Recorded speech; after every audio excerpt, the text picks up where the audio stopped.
Have you ever wondered what truly happens after we die?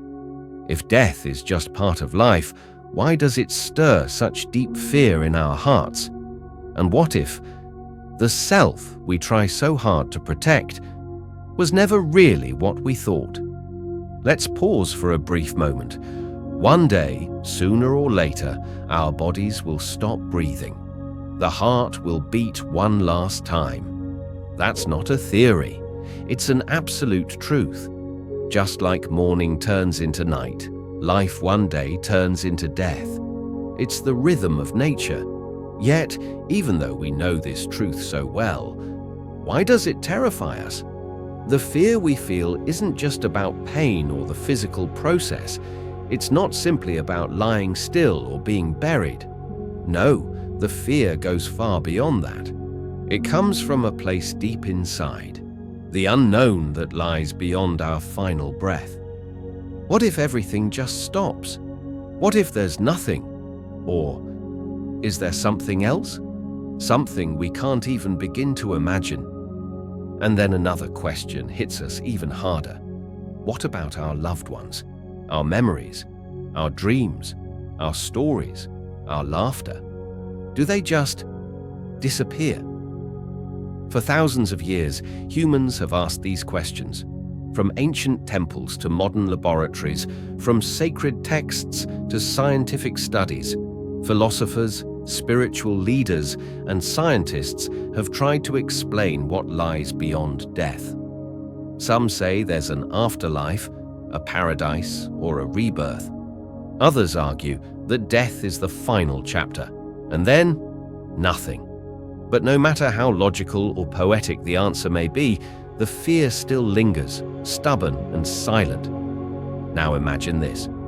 Over 2,500 years ago, the Buddha sat quietly under a Bodhi tree, not offering magical stories, but something more powerful. He didn't say, "Just believe." Instead, he said, "Look. Look deeply into your own mind. Don't take my word for it. Examine the truth yourself." Through this invitation to see reality clearly, the Buddha opened a path, not to escape death, but to understand it, and maybe, just maybe, to live without fear. Chapter 1. What exactly are we afraid of? Death is like standing at the entrance of a pitch-dark cave. You can't see inside. You don't know if it's empty or if something is waiting. The darkness isn't what frightens us. It's what might be in the darkness. So what are we really afraid of? For many of us, it's not the physical process that causes dread. It's the idea of vanishing, of me, this person with a name, a face, a history, just disappearing. We fear the loss of self, not pain, but erasure. Think of a little girl holding a red balloon. She adores it. It floats, dances in the air, catching the light. But suddenly, the string slips from her fingers. The balloon rises higher and higher until it's gone. She cries, not only because she lost a balloon, but because something she loved is now unreachable forever. That balloon is like our identity. We cling to it. We watch it rise and shine, and we dread the moment it might slip away. Throughout human history, this fear has never changed. The Greek philosopher Epicurus once said, "Death is nothing to us. When we exist, death is not present. And when death is present, we no longer exist." It's clever, even comforting. But let's be honest, does that really take away the fear? We don't just think, we feel. Deep down, we feel that we are real, important, solid. Not just a bunch of passing thoughts. We fear we're too real to vanish. Let's try another image. A wave in the ocean. It rises with energy, travels with grace, and then fades back into the sea. But did it die? Number. The wave was always just ocean. A form, not a separate thing. It moved for a time, and then it returned. But for those who believe life has no built-in meaning, Like the philosopher Jean-Paul Sartre, death is far more unsettling. He claimed that we must create our own purpose, and if that's true, then death threatens to erase everything, our struggles, dreams, successes, just gone. That's why we build. We write books, raise families, build companies, plant gardens. We want to leave something behind, to say, I was here. But time moves on. Statues crumble, stories fade, and so the fear returns. But the Buddha turned this whole view upside down. He asked, what if this I, the one we protect, fear for, fight for, was never quite real in the way we imagined? It's not a denial of life. It's not saying death doesn't matter. It's a powerful invitation to look closer, to ask, what am I really? What is it that comes and goes? And what, if anything, truly remains? And maybe, through that insight, we'll begin to find peace, not by escaping death, but by seeing through the illusion that makes it so frightening. Chapter 2. Does death really mean the end?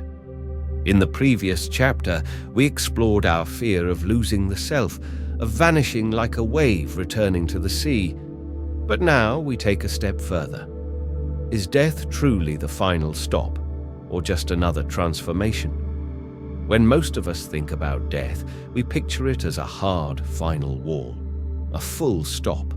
The screen goes black. It's over. All the lights go out. But is that really what happens? Or is this idea just a reflection of how limited our view of existence truly is? The Buddha didn't define life and death the way we usually do. For him, death wasn't the destruction of being. It wasn't a door slamming shut. It was simply a part of a continuous unfolding, like the next ripple in an endless stream. This process didn't start when we were born, and it certainly doesn't end when we take our last breath.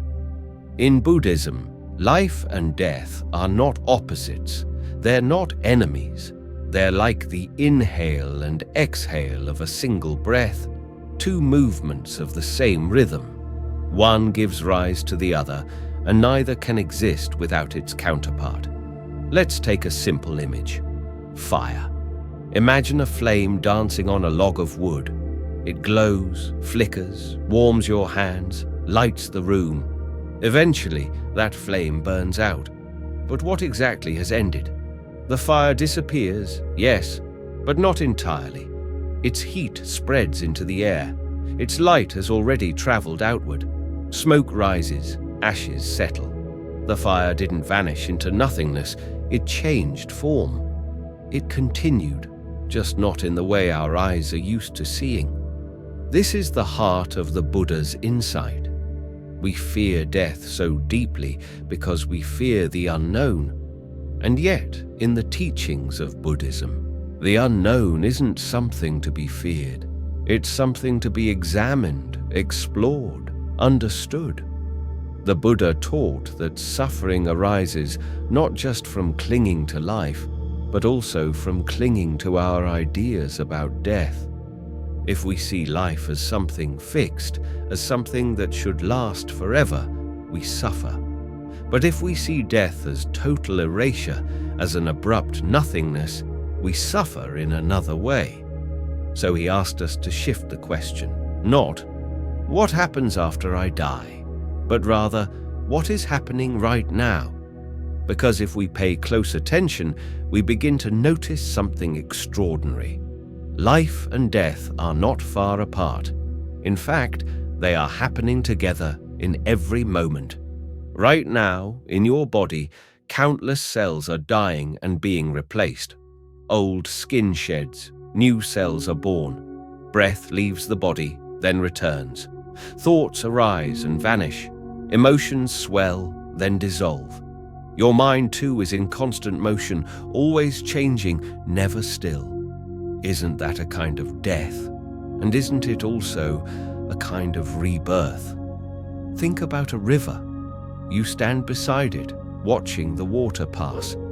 It seems like the same river, but the water you see now is not the same water from a second ago. And yet, we still call it the river. That's what we are too, a flowing process, not a fixed thing. Look around, impermanence is everywhere. The seasons change. Leaves turn from green to gold to dust. Even the phone in your hand, once brand new, will soon be replaced by another. This rising and falling, appearing and fading, isn't something that starts when we die.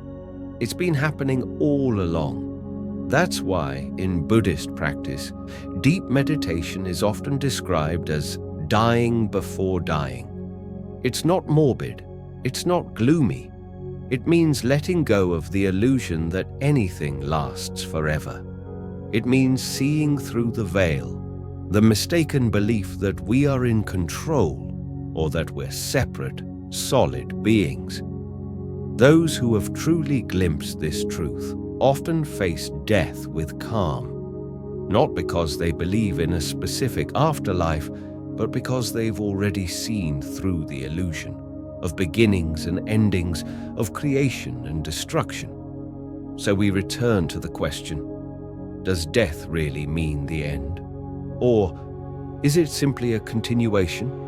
A new moment in the vast unfolding of existence, like the sun setting here, only to rise elsewhere. Chapter 3. Why do we suffer in the face of death?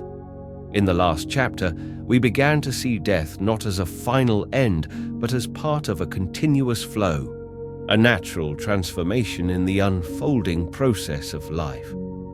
But even with that understanding, one haunting question remains. If death is natural, why does it hurt so much? Why do we suffer so deeply when we lose someone? Why do we fear our own passing, even after knowing it's a part of nature? The answer doesn't lie in death itself. It lies in how we relate to it. Suffering begins when we resist reality, when we want things to stay, even though their nature is to change. The pain we feel isn't just about loss, it's about attachment. We hold on tightly to our bodies, our relationships, our achievements, believing, hoping, even expecting them to last forever. But that hope sets us up for heartbreak. Let's picture a person holding a handful of soft, dry sand. At first, they hold it gently, palms relaxed. The sand sits peacefully in their hand, but then a fear arises. What if I lose it? So they squeeze tightly, hoping to protect it. And what happens? The sand slips through their fingers even faster. The tighter the grip, the more they lose. This is exactly how attachment works. Clinging doesn't preserve what we love. It intensifies our pain when those things inevitably slip away. Death, in this way, becomes a mirror. It reflects back the truth that everything is impermanent. It forces us to look at the parts of life we usually try to ignore, that our youth will fade, that our loved ones won't always be here, that even the strongest relationships and greatest successes will eventually change or end. And because we're not ready to accept that truth, we suffer. Some people try to outrun the thought of death. They bury themselves in work, surround themselves with distractions, or chase dreams endlessly. Others seek comfort in beliefs, hoping for an afterlife where everything dear to them will be preserved forever. But even these strategies are, in essence, a refusal to face the simple, unavoidable reality. Death exists. Change is real. Loss is part of life. But here's the key. Suffering doesn't come from death itself. It comes from refusing to see things as they are. We suffer when we believe that things should last forever, that love should never fade, that we should always remain exactly as we are now. But the world doesn't operate according to our wishes, And when reality breaks the illusion we've built, pain arises. The Buddha said it clearly: all conditioned things are impermanent. When one sees this with wisdom, one turns away from suffering. Buddhism doesn't teach us to deny death. It teaches us to understand it, to observe life closely enough to see that impermanence is not an abstract idea, but something we experience every moment. When we truly see that everything is in motion, our bodies, our emotions, our thoughts, we begin to loosen the grip. Not because we stop caring, but because we start understanding. Imagine again losing something precious, a keepsake, a photo, a loved one's gift. If you understand impermanence deeply, you may still feel sadness, but you won't be trapped in the thought that you were wronged. You'll see that nothing was ever yours to keep forever. Instead, you cherish what was, honor the time you had, and gently let it go. In Buddhism, what we think of as the self is not one solid thing. It's a collection of form, sensation, perception, mental formations, and consciousness. These 5 aggregates are always shifting. None of them, on their own or together, make up a permanent I. This doesn't mean we become cold or detached. Of course, it's natural to cry when we lose someone we love. It's human to feel grief and sorrow. Pain is part of being alive. But there's a difference between pain and suffering. Pain is the immediate experience of loss. Suffering is what happens when we refuse to accept it, when we tell ourselves, "This should not have happened," or "I can't live without this." So why do we suffer in the face of death? Because we see it as a thief, something that comes to take away what we love.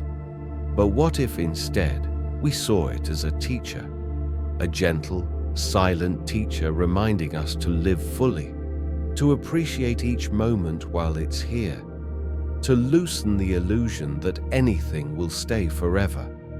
When we truly understand this, not just in our minds, but in our bones, then death no longer looks like a dark enemy.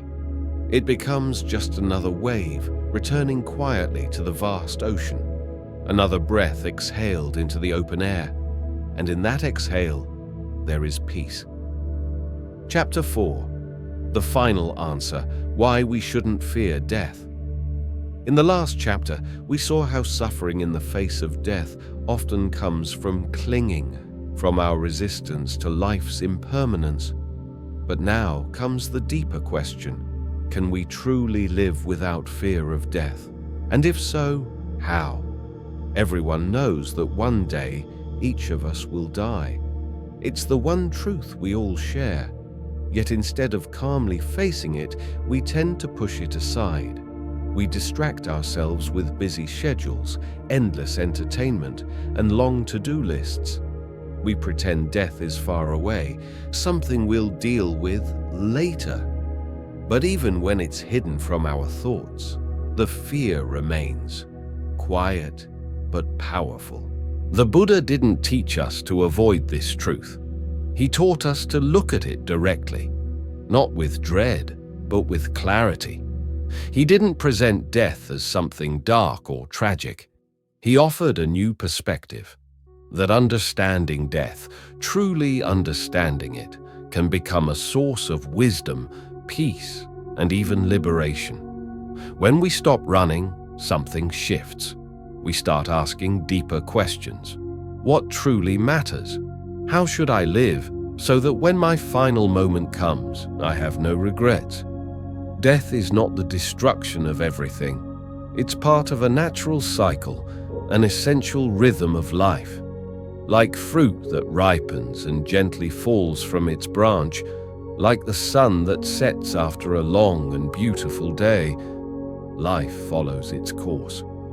And when we embrace that truth, something amazing happens. Not only do we stop fearing death, we start living more fully. There's a well-known story from the Buddhist texts. One day, a young man named Suba approached the Buddha with a heavy heart. He asked, "Why do some people die young, while others live long lives? Why do some suffer so much, while others seem to live in joy?" His question was full of pain and confusion. Life, from his view, seemed unfair. The Buddha listened kindly. Then he said, "Life and death do not follow human desire. Just as a farmer cannot control the wind or the rain, we cannot control the moment death arrives. But there is something we can control: how we live." Instead of constantly asking why death happens, the Buddha encouraged a more powerful question. What will you do with the time you've been given? This story teaches us something profound. Death is not cruel, nor is it unfair. It is simply nature. Think of a candle in a quiet room. Some burn longer, others flicker and fade more quickly, but no candle burns forever. Yet while the flame lasts, it offers warmth, light, and comfort. And even after the flame is gone, its light lives on in the hearts of those who were touched by it. In the same way, our bodies may disappear, but the kindness, love, and wisdom we share can ripple forward, sometimes in ways we never witness. So how should we live, knowing our time is limited? The Buddha's answer is beautifully simple. Embrace the present. Cherish this moment. Live with awareness. Live with heart. Don't wait to say kind words. Don't delay joy until the future. Don't waste today with anger, jealousy, or regret. Why? Because every moment is precious. Not because it will last forever, but precisely because it won't. When we truly accept impermanence, we stop clinging to what cannot stay. We stop trying to freeze time, and we start appreciating life as it really is: fragile, fleeting, and incredibly beautiful. This doesn't mean we become numb or indifferent. When someone we love passes away, of course we feel sadness. Grief is natural, like the clouds that bring rain. But suffering arises when we refuse to let go, when we demand permanence from a world that constantly changes. Instead, we can honor the lives of those who have passed by, living with wisdom, kindness, and grace. In the Dhammapada, the Buddha said, "Neither in the sky, nor in the middle of the ocean, nor in the depths of the mountains, is there a place where one can escape death. Trying to outrun it only creates anxiety. But when we understand it, when we welcome its truth, we are no longer afraid. Imagine waking up each morning without fear of what lies ahead. Imagine walking through each day with peace in your heart, no longer haunted by the past, no longer anxious about the future, just present, just alive. When we stop fearing death, we begin to see the world differently. We notice the little things, the breeze through the trees, the sparkle of sunlight, the smile of a stranger. We become grateful for everything because we know it will not last. Impermanence, then, is not something to dread. It is a reminder, a sacred whisper that says, this life is precious. Don't miss it. And when our final moment comes, we don't meet it with fear. We meet it with calm, with trust, with peace. Because just as the sun sets only to rise again, just as the river flows on and on without pause, so too does life continue. Not in the way we expect, but in the way it must. And once we understand this, we are no longer trapped by fear. We let go. We open our hearts, and we finally begin to live. Not someday, but right now. If you found value in this reflection, we warmly invite you to support our journey. Subscribe to Buddhism Seeds, like this video to help others discover it, and leave a comment below to share your thoughts or insights. Your voice matters here.